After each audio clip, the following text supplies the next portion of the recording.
Wisconsin is a program like Nebraska who made a necessary coaching change in the same year, 2022. I think both Nebraska and Wisconsin made good hires at the time.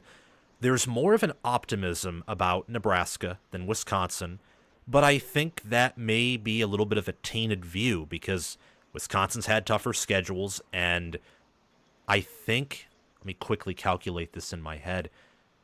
Luke Fickell's record is 12-13 right now at Wisconsin. Mm-hmm. It's the exact same for Rhule.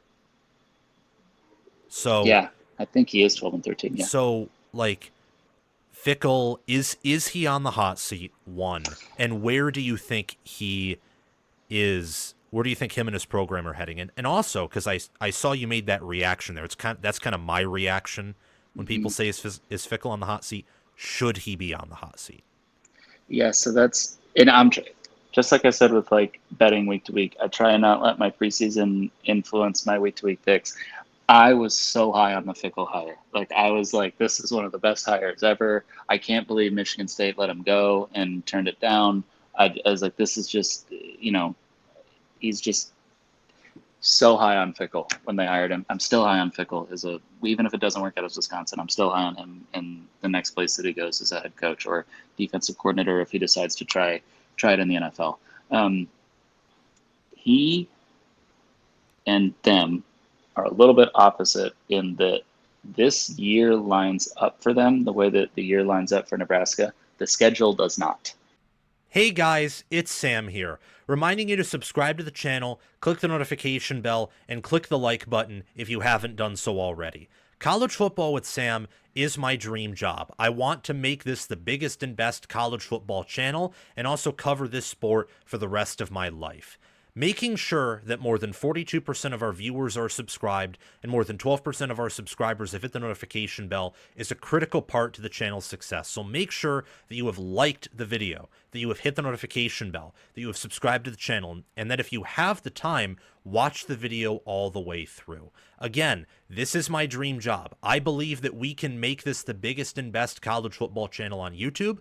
You've helped me over the past 4 seasons earn over $40,000, $32,730 of which has gone towards paying my tuition, which has put me on track to graduating from the University of Michigan completely debt-free. So make sure to do those things to support the channel. It's totally free, and in return, you get the best college football analysis on YouTube. So Indeed. do I think that then he should be on the hot seat? It depends on how they perform. It really depends on how it depends on how they look. It depends on the culture. It depends on, are they 6-6, but they were 1-5 in 1-score games?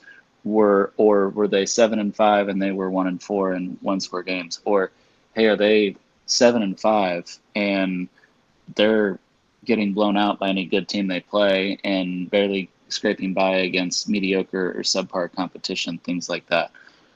So really, I don't think you can answer the Fickell hot seat question because you need to see, is the culture setting in?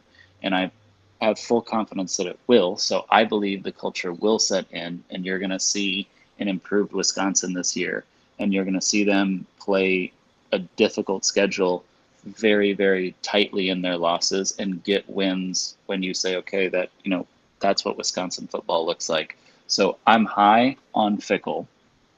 I'm high on Wisconsin.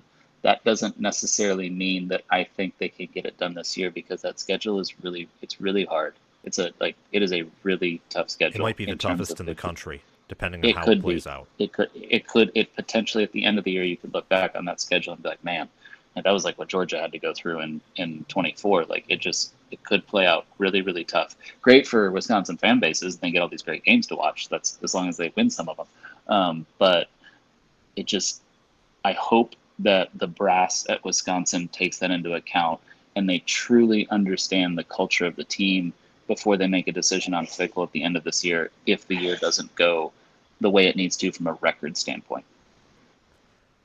That's a very eloquent way of putting it, I think. I think 2026 is ultimately the put up or shut up year because the schedule that year, I know it's way too early to predict, it should be easier. It lines up for them. Yeah, and then the recruiting classes pile on.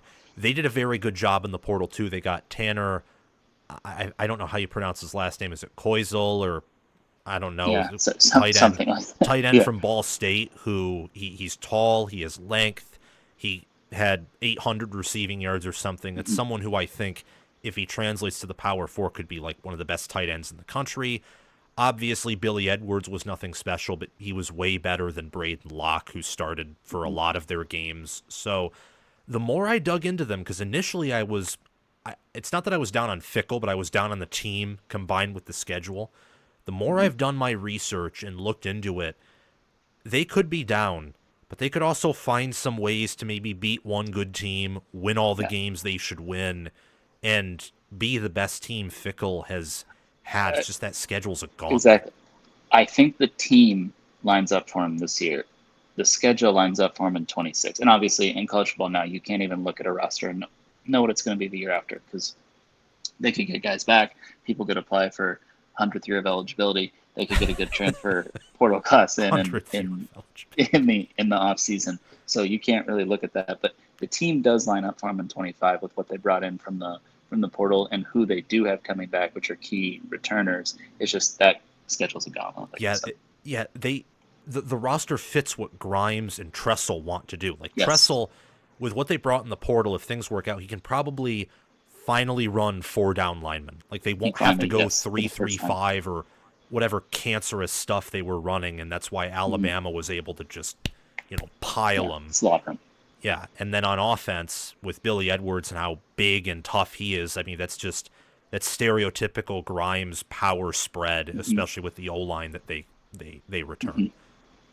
I'm in full agreement there. Thank you all so much for watching. Remember to like, subscribe, hit the notification bell, and comment your thoughts down below to support the work that I do here on College Football with Sam. I want to give a shout out to Crash2488, Barasco Rascal, and Connor Lula OH for being Heisman members on the Patreon page. Thanks to Chris Lane, Ismar, and Tyler Nye for being All-American members. And thanks to John Lynn, Roaming Gnome, Matthew Sale, Austin Christmas, Joshua Jorgensen, and Will Loftus for being all-conference members. Remember to check out my merchandise store, Patreon page, and Discord server as well via the links in the description or down below in the pinned comment. I will see you all very soon. Have a fantastic day. God bless.